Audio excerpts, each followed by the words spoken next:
Este es un video que tratará de temas fundamentalmente geológicos, en donde procuraré explicar la formación de las montañas, de las cadenas montañosas, de los escudos, las cordilleras y los fondos oceánicos, de acuerdo a la teoría más aceptada, basada en la tectónica de placas, y a la vez presentaré otra teoría novedosa y en cierto modo revolucionaria que explica dicha formación basada en conceptos y procesos completamente diferentes, desarrollada sobre todo por el recientemente fallecido geólogo español Vicente Sánchez Celá. Trataré de presentar los temas geológicos de forma simplificada para que lo puedan entender incluso aquellas personas que no están familiarizadas con la geología. La formación de montañas es un proceso que, medido en términos de duración de la vida humana, es muy lento. Por lo tanto, es muy difícil apreciarlo directamente y obviamente hay que acudir a modelos teóricos y prácticos geológicos y geofísicos. Estos modelos han cambiado a lo largo del tiempo. En este video me voy a referir a dos modelos diferentes. Uno, que es el paradigma vigente, que se basa en la teoría de la tectónica de placas, que ha sido refrendado por múltiples datos e investigaciones a nivel mundial, y el otro, que es muy poco conocido y ampliamente minoritario, pero que introduce muchos elementos innovativos y originales que no pueden ser desconocidos.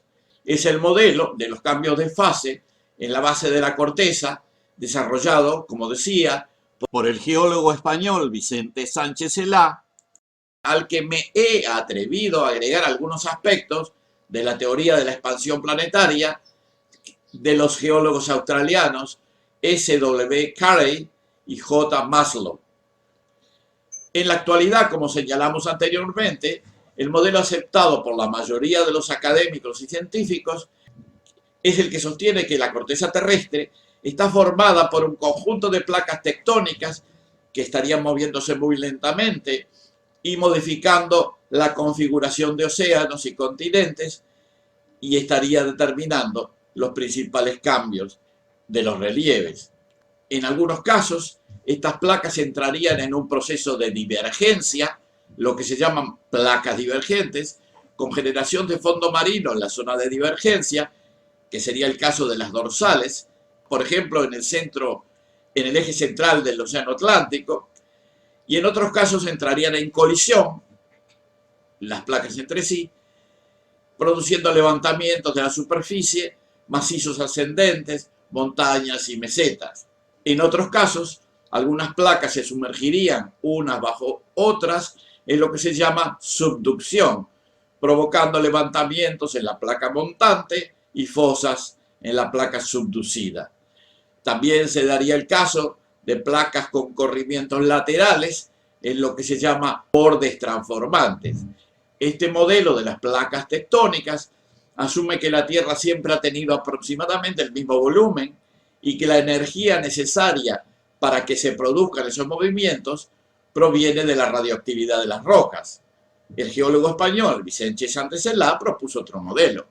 En ese modelo la energía proviene de cambios de fase exotérmicos de los minerales en la base de la corteza.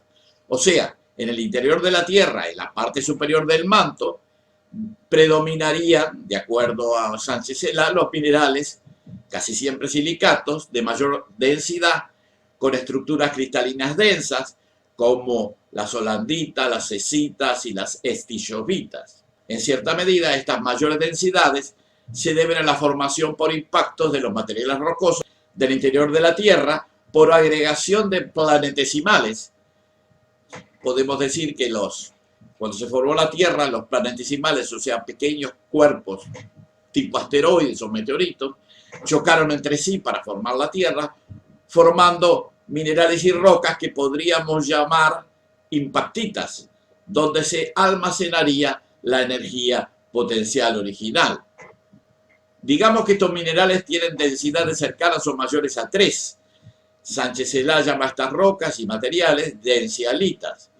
En el límite del manto con la corteza, a unos 50 o 60 kilómetros de profundidad, al disminuir la presión comparado con las zonas más profundas, estos minerales modifican sus estructuras cristalinas para adaptarse a condiciones de menor presión, sin cambiar la composición química, transformándose en silicatos estables para las nuevas condiciones, como feldespatos y cuarzo con densidades menores del orden de 2.6, 2.7.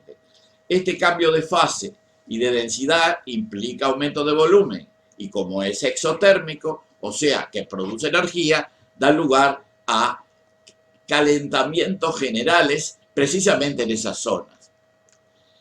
Esos procesos, de acuerdo a Sánchez Celá, dan lugar a 1. Levantamientos a nivel local de tipo orogenético, con formación de escudos y cadenas montañosas, porque aumenta el volumen localizado. 2. Ascenso de la temperatura y localmente fusión de las rocas provocando fenómenos volcánicos. Y 3. A la formación de rocas graníticas en la base de la corteza a nivel planetario. O sea, las densialitas se transforman en granitos. Este modelo implica que la Tierra ha aumentado de volumen durante su historia geológica y geofísica y que debido a la despareja distribución de los minerales densos a lo largo y ancho de la superficie de la Tierra, ese aumento de volumen suele ser heterogéneo. En algunos lugares es mayor que en otros y en esos lugares hay más dilatación o hinchamiento con disminución del grado geotérmico, o sea, más calentamiento cerca de la superficie y vulcanismo asociado. Por lo tanto, estas heterogeneidades explican las diferencias geotectónicas de las diferentes regiones, fondos marinos y continentes. Como se ve, son dos modelos diferentes para explicar los fenómenos observados. En este momento, el modelo imperante es el que se basa en la teoría de la tectónica de placas, mientras que otros modelos, en particular el modelo de cambios de fase de Sánchez Celá, no son tenidos en cuenta. Desde mi punto de vista, es hora que se discuta seriamente el tema de los cambios de fase y la generación de energía y aumento de volumen asociado. Personalmente, considero que estos cambios de fase son fundamentales para entender la evolución no solo de la corteza, de la superficie y la formación de montañas, sino la evolución del planeta mismo. A esto hay que agregar dos elementos adicionales. En un primer lugar, este enfoque tendería a confirmar la hipótesis de la expansión planetaria de S.W. Carey y J. Maslow, que descartan los principales elementos de la teoría de placas tectónicas, que asumen que los movimientos de las placas son horizontales o tangenciales, cuando según estos autores se deben a la expansión planetaria. Complementando lo anterior, hacemos notar que los basaltos oceánicos, según Sánchez Celá, habrían sido formados por digestión de calizas y margas en los fondos oceánicos por los magmas graníticos infrayacentes. O sea, los granitos que se forman en la base de la corteza digieren las calizas y las margas de los fondos oceánicos, formando los basaltos. Los basaltos, que según Sánchez Celá, en cierto modo, son granitos a los que se le agrega calcio, magnesio y hierro. En el modelo integrado de los autores antes mencionados, se sostiene, a diferencia de la teoría de las placas tectónicas, que el diámetro terrestre ha aumentado gradualmente a través del tiempo geológico, sin necesidad de ningún proceso de subducción de una placa abajo la otra. Ambos modelos tienen elementos que parecen estar confirmados por los datos observados y la lógica geológica y geofísica, pero el desconocimiento del modelo de los cambios de fase hace que la mayoría de los científicos se atrincheren en la teoría de las placas tectónicas, que seguramente tiene muchos componentes confirmados por la realidad observacional, pero que podría ser enriquecida e incluso modificada sustancialmente si se tuvieran en cuenta los elementos teóricos y prácticos contenidos en la teoría de los cambios de fase. Yo quiero que este video sea, en cierto modo, un homenaje al recientemente fallecido geólogo español Vicente Sánchez Celá, un geólogo de amplia experiencia y de mucho conocimiento que desarrolló esta teoría revolucionaria que vale la pena que se conozca, y eso es precisamente una de las funciones de este video: dar a conocer, difundir las ideas de Vicente Sánchez Celá.